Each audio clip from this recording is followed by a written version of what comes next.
Finding a diamond on a muddy road. Guido was the emperor's teacher of his time. Nevertheless, he used to travel alone as wandering mendicant.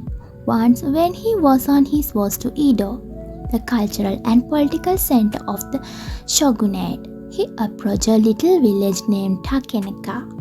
It was evening and a heavy rain was falling. Guido was thoroughly wet.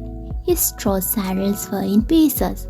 At a farmhouse near the village, he noticed 4 or 5 pairs of sandals in the window and decided to buy some dry ones. The woman who offered him the sandals, seeing how wet he was, invited him in to remain for the night at her home. Guido accepted, thanking her. He entered and recited a sutra before the family shrine. He then was introduced to the woman's mother and to her children. Observing that the entire family was depressed, Guido asked what was wrong.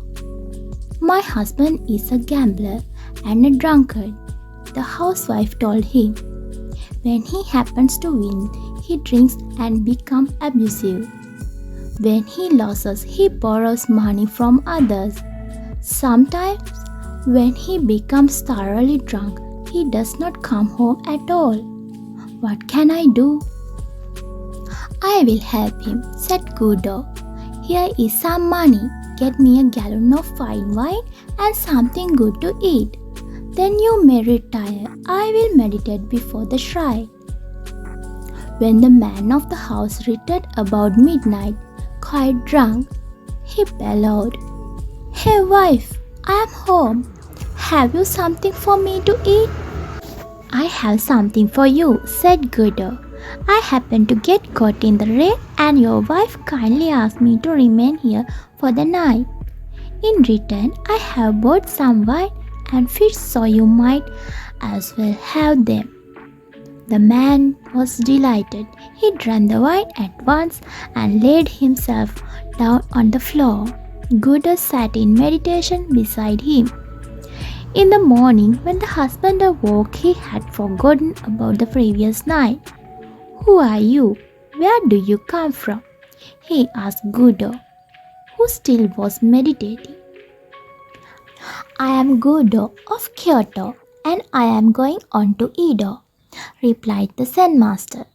The man was utterly ashamed.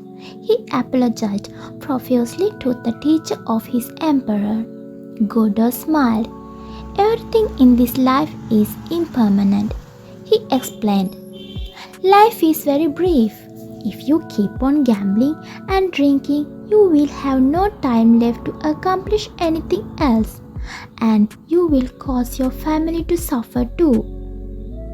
The perception of the husband awoke as if from a dream. "You are right," he declared. "How can I ever repay you for this wonderful teaching? Let me see you off and carry your things a little way." "If you wish," assented Guido. The two started out. After they had gone 3 miles, Guido told him to return just another 5 miles. He begged Guido. They continued on. "You may return now," suggested Guido. After another 10 miles, the man replied. "Return now," said Guido, when the 10 miles had been passed. "I am going to follow you all the rest of my life," declared the man. Modern Zen teacher in Japan spring from the lineage of a famous master who was the successor of Guido. His name was Munan, the man who never turned back.